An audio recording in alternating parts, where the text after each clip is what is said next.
শবে বরাত কোরআনে নাই, হাদিসে নাই, আবার চ্যালেঞ্জ করে কেউ কোরআন হাদিসে দেখাইতে পারলে 5 লক্ষ টাকা পুরস্কার। এখন আমি চিন্তা করলাম ঘটনাটা কি, কত বড় কথা। কারণ একজন সুজা মানুষ গ্রামের যখন এই ভিডিও দেখবো যে কোরআন হাদিসে শবে বরাত নাই, দেখাইতে পারলে 5 লক্ষ টাকা পুরস্কার, হ্যাঁ মনে করবো আল্লাহ তাইলে 5 লক্ষ টাকা যেহেতু চ্যালেঞ্জ করছে, তাইলে এটা তো সত্যই এবং এটা তো আর মিথ্যা হতে পারে না, তাহলে শবে বরাতে নামাজ পড়া দরকার নাই। নাউজুবিল্লাহ বলবেন না? তার মানে হলো শবে বরাত এটা ফার্সি শব্দ। কি শব্দ? সব মানে রাত্র, বরাত মানে বরকত বা ভাগ্য। তাইলে একসাথে আমরা মিলাই বলি ভাগ্য রজনী, কথা কোন ঠিক না? তাইলে এটা ফার্সি শব্দ। তাহলে আরবি কি? কোরআনে কি আছে? 25 পারা সূরা দুখানের 2 নম্বর আয়াত, ইন্না আনজালনাহু ফি লাইলাতিন মুবারাকা।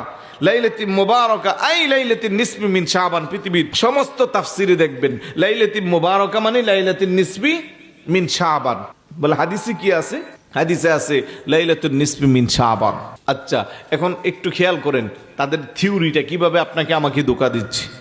তাহলে সে এখন ফতোয়া দিচ্ছে কোরআনের হাদিসের কোথাও শবে বরাত, কথা তো ঠিক আছে, মানে শবে বরাত শব্দটা না নাই, এরকম ফতোয়া দিলে আপনি বলবেন কোরআন এবং হাদিসের কোথাও নামাজ রোজার কথা নাই। যদি দেখাইতে পারে 1 কোটি টাকা পুরস্কার। এখন আপনার মাথায় আশ্চর্য হবে না? আমি যদি বলি কোরআন হাদিসে নামাজ রোজার কথা নাই, তাহলে মহেশখালী থেকে আস্তা যাওয়ার কোনো সুযোগ আছে? হ্যাঁ, পাবলিক যে কতক্ষণ দিবে, নিচে পড়লেও তো উঠাই আবার দিবে। তাহলে ঘটনাটা কি? ঘটনা হলো কোরআনে আছে সলাত, কোরআনে আছে সিয়াম, আরবি শব্দ আছে, ফার্সি শব্দ কোরআনে নাই। তাহলে নামাজ রোজা এটা ফার্সি শব্দ। এটা কি শব্দ? ঠিক একইভাবে শবে বরাত এটা ফার্সি শব্দ। কোরআনে কি আছে? লাইলাতুল মুবারাকা। হাদিসে কি আছে? লাইলাতুন নিসফি মিন শাবান। বড় করে বলি সুবহানাল্লাহ। এইভাবে ওরা মানুষকে ধোঁকা দিচ্ছে। আল্লাহ যেন তাদের এই ধোঁকা থেকে আমাদের ঈমানকে হেফাজত করে। একটা রাত ইবাদত বন্দেগী করব আর 400 বছরের চেয়ে বেশি মর্যাদা আল্লাহ দান করবে। আর সেই রাতটার ব্যাপারে অধিকাংশ ব্যাখ্যায় এসেছে লাইলাতুল বারাত, সুবহানাল্লাহ, যেটাকে বলা হয় শবে বরাত। আসেনি শবে বরাত? কখন পালন করবেন নি? এখন আবার আমার দেশে ফতুয়া শুরু হয়েছে শবে বরাত নাই। যুগ যুগ ধরে আমরা দেখলাম আমাদের দাদারা, বাবারা, মুরব্বীরা, চাচারা অত্যন্ত স্বতঃস্ফূর্তভাবে রাতটা ইবাদত বন্দেগীর মাধ্যমে সারা রাত অতিবাহিত করেছে। পুরুষরা চলে গেছে মসজিদে, মহিলারা ঘরের কিনারায় নামাজের মুসল্লায় বিছাইয়া কতক্ষণ কোরআন তেলাওয়াত, কতক্ষণ নামাজ, কতক্ষণ দুরূদ শরীফ, কতক্ষণ মুনাজাত। পুরুষরা ইবাদত বন্দেগীর পরে রাতের বেলা কবরে যায় জিয়ারত করেছে, সেহারি খেয়েছে, ফজরের নামাজ জামাতে পড়ে তারপরে ঘুমাইছে। আর এখন এসে ফতোয়া দিতেছে শবে বরাত নাই। গত বছর তো এক মৌলবী বলছিল শবে বরাতে মসজিদে যাওয়া আর ব্যবসাখানায় যাওয়া সমান। তার বিরুদ্ধে 5 লাইশ থানায় আমার উস্তাদ আবুল আসাদ জুবাইর রজবি এবং আমরা 2 জনে মামলা দিয়েছিলাম। এটা দেখছেন। তারপরে আমাদেরকে অনেক হুমকি দামকি দিয়েছিল, কিন্তু হুমকি দামকি দিয়ে লাভ নাই। বাংলাদেশের ইমানদারের হৃদয়ের সাথে শবে বরাতের মোহাব্বত গাথা। কথা বলেন ঠিক কি না? কত বড় বেয়াদবিমূলক কথা। আরেক বেয়াদবি কই জাহান্নামে যাওয়ার জন্য বেশি কিছু দরকার নাই, শুধু 1 রাত শবে বরাত ইবাদত করলেই যথেষ্ট। এগুলো কি ইমানদারের কথা? এগুলো কি মুসলমানের কথা? এগুলো 100% ইহুদি খ্রিস্টানদের পারচেস। ইহুদি খ্রিস্টানদের ডলারের কাছে তাদের ঈমান বিক্রি করে ফেলেছে। কথা বলেন ঠিক কি না?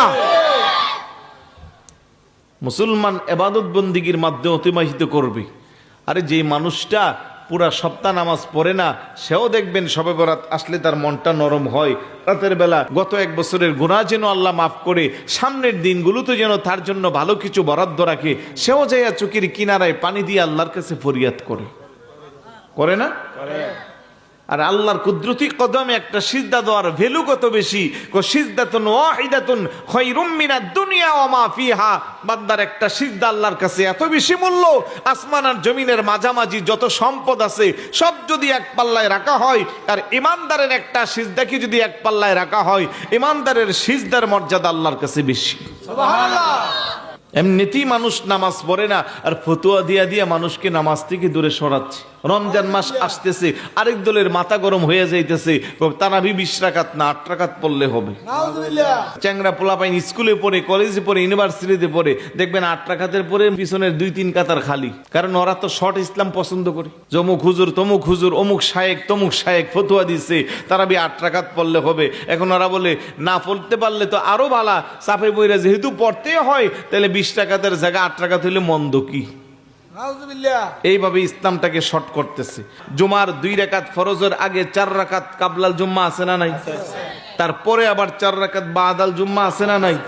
আমরা সারা জীবন পড়ে আসতেছি, ফতুয়া ডেলিভারি দিতেছি, এগুলো পড়া লাগবে না। এখন পোলাপাইনে মসজিদের বারান্দায় যাইয়া বাহিরে গাটলাই বসে বসে দেখবেন ফেসবুক চালাচ্ছে, আর সানি আজান দিলে নামাজ শুরু হইলে দৌড়ায় যায়, কোনো রকমে ফরজটা পড়ছে। নামাজের পরে আবার সবাই মোনাজাত দে, এখন সে বলে আবার এরা ফতোয়া দিচ্ছে মোনাজাতও নাই, সম্মিলিত মোনাজাত নাই। আচ্ছা, আমার বুঝে আসে না, একা একা যদি মোনাজাত জায়েজ হয়, তাহলে সম্মিলিত না জায়েজের কি আছে? একা একা চাইলেও তো আপনি চাচ্ছেন কার কাছে? আল্লাহর কাছে। আর একসাথে চাইলেও চাচ্ছেন কার কাছে? বরং একা একা চাইলে আপনার দোয়াটা আল্লাহর কাছে যায় কি যায় না তার গ্যারান্টি নাই, কারণ আপনার গুনাহ আছে, আমার গুনাহ আছে। কিন্তু আমরা এতগুলো মানুষ একসাথে যখন হাত উঠাইবো, কারো না কারো 2টা হাত তো আল্লাহর কাছে পছন্দ হইতে পারে, আর ওই হাতের উসিলা আল্লাহ চাইলে আমাদের সব হাতগুলাকে কবুল করতে পারে কি পারে না? তো কোথায় যাব বলেন? মুসলমানদেরকে ইবাদত থেকে যারা বিমুখতার দিকে নিয়ে যাচ্ছে, ওরা কি কখনো ইমানদার হতে পারে? এই জন্য আমি বলি সোজা কথা, ওরা ইহুদি খ্রিস্টানদের দালাল।